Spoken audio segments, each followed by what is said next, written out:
Olá, me chamo Paula Lacerda, irei apresentar sobre algoritmos de escalonamento junto com a aluna Ianca Ribeiro, referente à disciplina de sistemas operacionais, que é ministrada pelo professor André Aquino. Pode passar.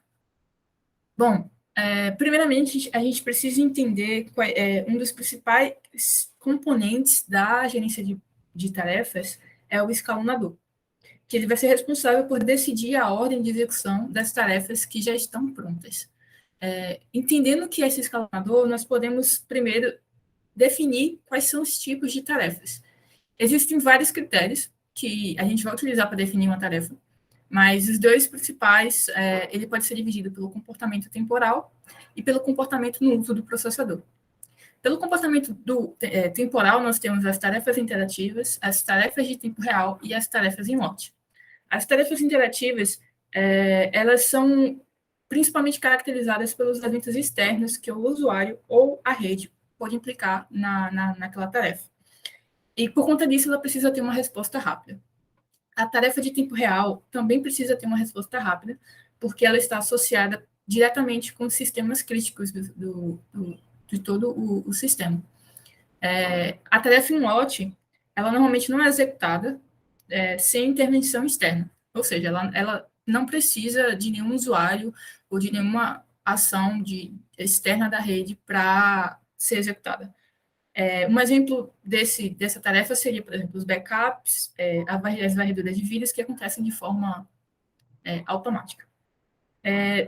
Visto isso, nós temos também o comportamento do uso do processador, que aí vão ser divididas entre as tarefas orientadas à entrada e saída e as tarefas orientadas a processos. As tarefas orientadas a processos usam o processador na maior parte da existência, e elas ficam a maior parte do tempo ou no estado de pronta ou sendo executada. As tarefas de entrada e saída, elas dependem diretamente dos sistemas de entrada e saída muito mais do que o processamento em si, o processador em si. E, por conta disso, elas ficam a maior parte da existência dela no modo suspenso até que haja alguma interação ali com ela. Pode passar. Visto isso, nós temos alguns objetivos e métricas para definir o algoritmo de escalonamento. E quais são eles? Primeiro, a gente tem que definir o perfil da aplicação e que irá suportar esse escalonamento. Nós temos que ver o tempo de execução, que ele vai dizer respeito ao tempo total da tarefa, ao tempo de vida daquela tarefa, que vai ser caracterizada desde o momento da criação da tarefa até o momento em que a tarefa terminou de ser executada. Temos o tempo de espera, que é o tempo total pedido pela tarefa na fila do prontas, que aguarda o processador. Nós temos o tempo de resposta, que é o tempo decorrido entre a chegada de um evento ao sistema e o resultado imediato ao seu processador. Nós temos a justiça, que é basicamente a forma como ele vai dividir de forma idêntica cada tarefa para cada prioridade e as suas prioridades.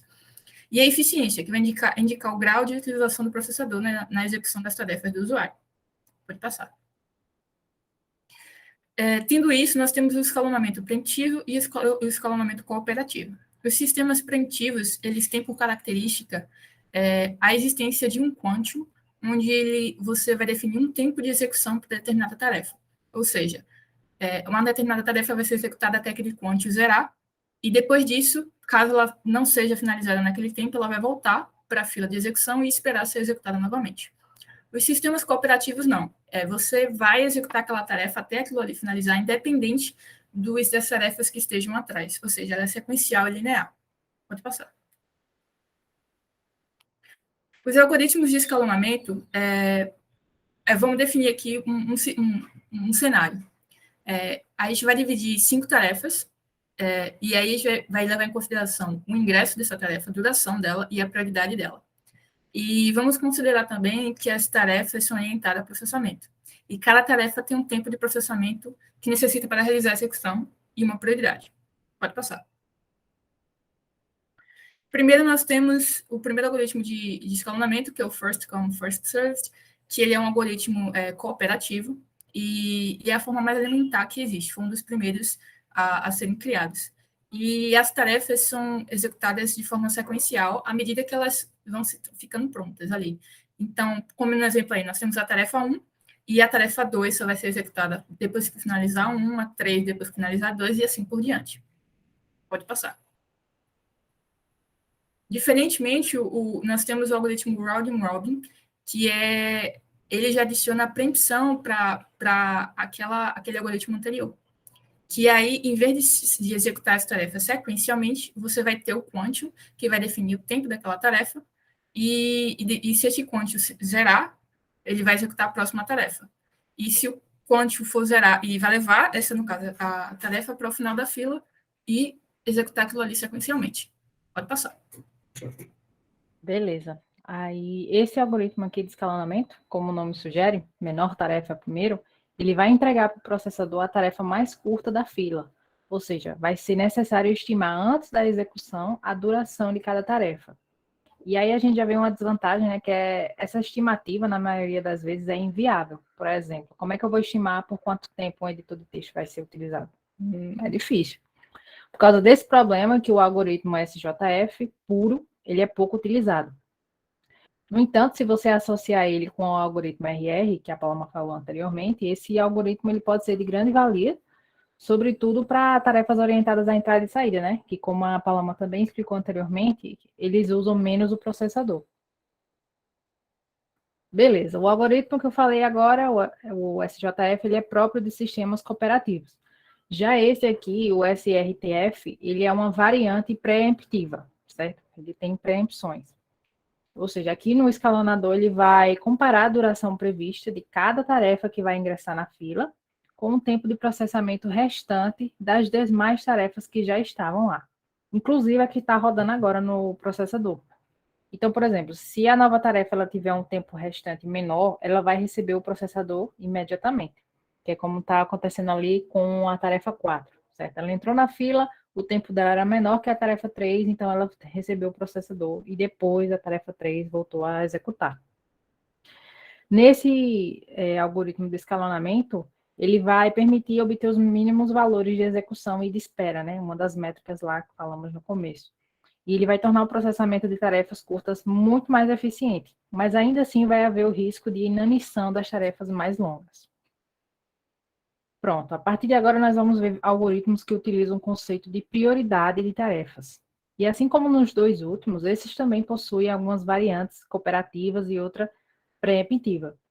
O primeiro, esse gráfico aí em cima, é o PRIOC, que é a variante cooperativa. Esses valores de prioridade eles serão considerados em uma escala de prioridade positiva, ou seja, quanto maior o número, maior a prioridade, e, consequentemente, mais cedo ela vai executar, vai receber o processador. No segundo, o PRIOP, a prioridade ela tem uma preempção, certo? Aliás, é um algoritmo que tem prioridade e que tem preempção. Se uma tarefa com maior prioridade entrar na fila, a tarefa em execução vai ser preemptada e o processador passará a executar a nova tarefa, certo? Um mecanismo bastante parecido às outras anteriormente. Nós temos ainda o escalonamento de prioridade dinâmica, que, como eu falei anteriormente, né, corre o risco de tarefas mais longas elas sofrerem de inanição. Para evitar esse problema, um fator interno denominado envelhecimento, ou então aging, deve ser definido. E esse envelhecimento, ele vai aumentar a prioridade da tarefa proporcionalmente ao tempo que ela está aguardando o processador. E aí, essa prioridade agora da tarefa, ela vai ser definida por dois fatores, certo?